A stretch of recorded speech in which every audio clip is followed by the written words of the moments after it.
Neil Armstrong became a Muslim. Have you heard of this before?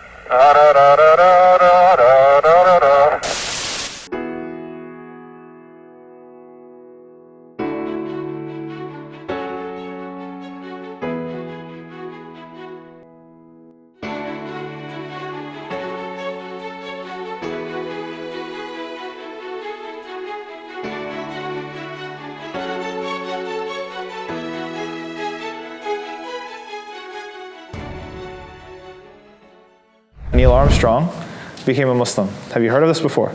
No. Okay, this is very, very famous, at least in the English-speaking Muslim world, that Neil Armstrong, one of the first Americans to go to space and land on the moon, right? They say that he heard the azan in space, and he became a Muslim. Okay, that's not true, because he lived in Florida, people could visit him, he's not a Muslim.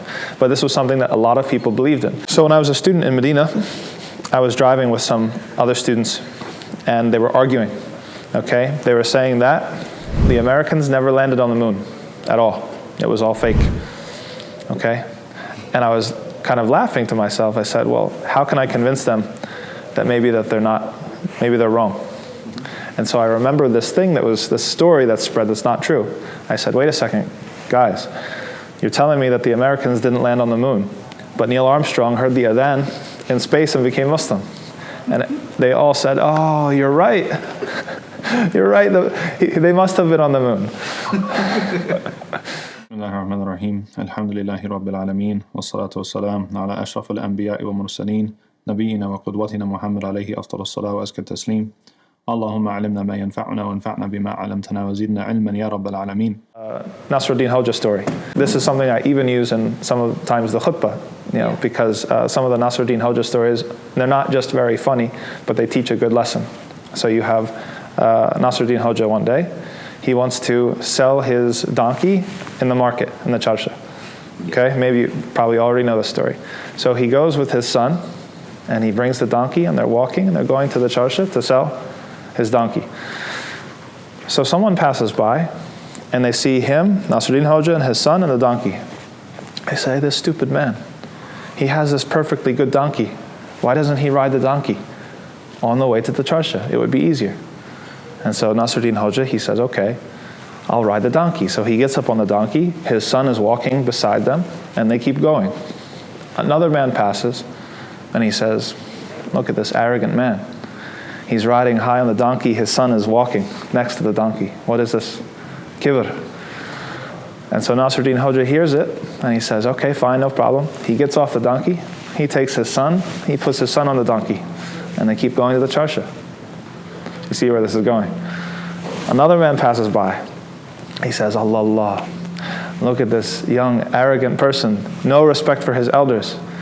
He's riding the donkey, and the older man, he's having to walk. Astaghfirullah. Right? Nasreddin Hoja hears him, and he says, okay, no problem. We'll both ride the donkey. So he gets on, and his son is on, and they're riding the donkey to the charsha. Another man comes, and he says, that poor old donkey, he's so tired. He has to carry two people. This is not fair, this is oppression. So what does Nasreddin Hoja do? He gets off, he takes his son off. He picks up the donkey and puts the donkey on his back and starts walking to the charsha.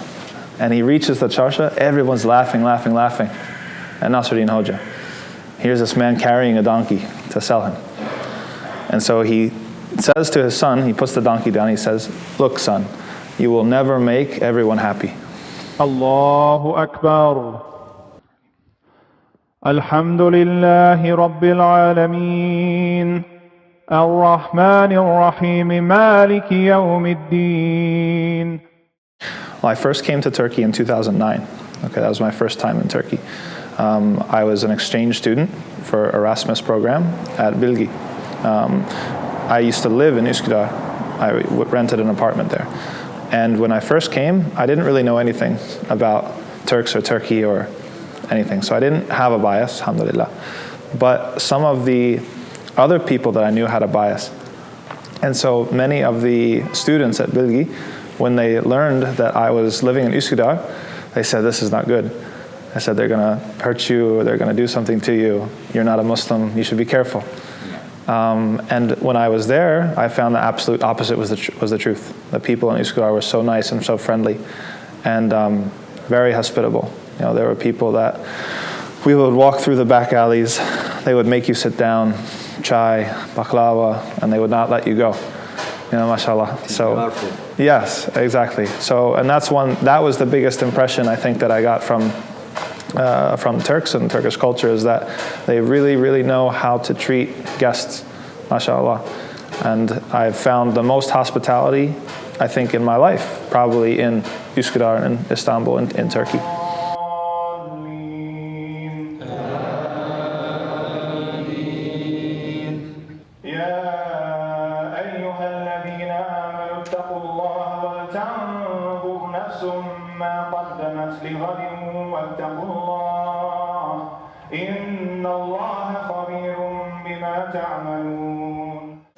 I think every corner of the ummah has something to teach the rest.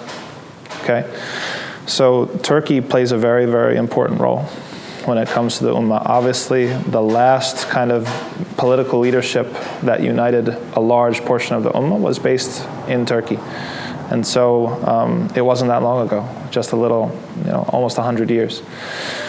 So, when it comes to where do we go from here?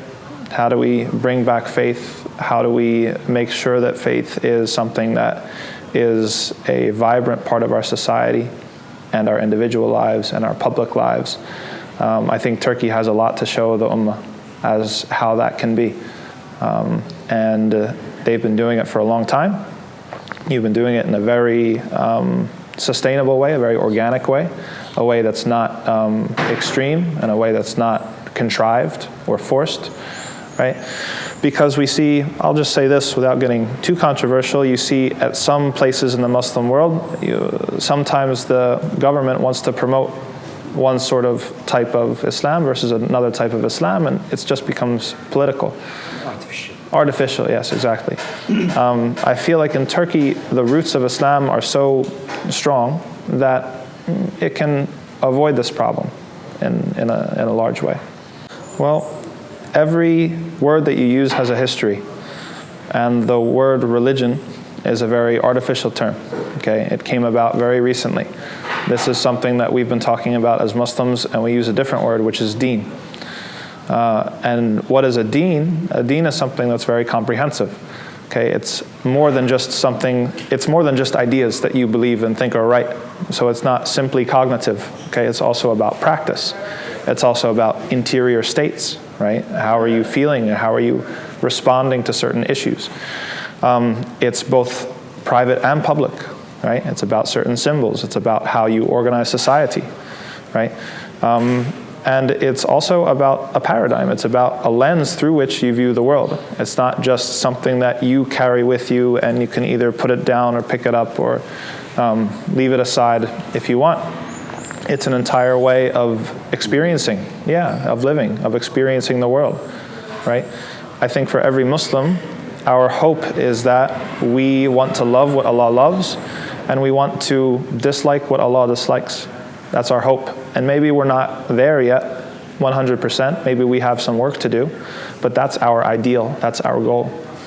And so what is a deen? A deen is that path to take you to that goal, right? You want to put yourself on a program where you are going to get to the place where you are as much as possible in harmony with what Allah wants.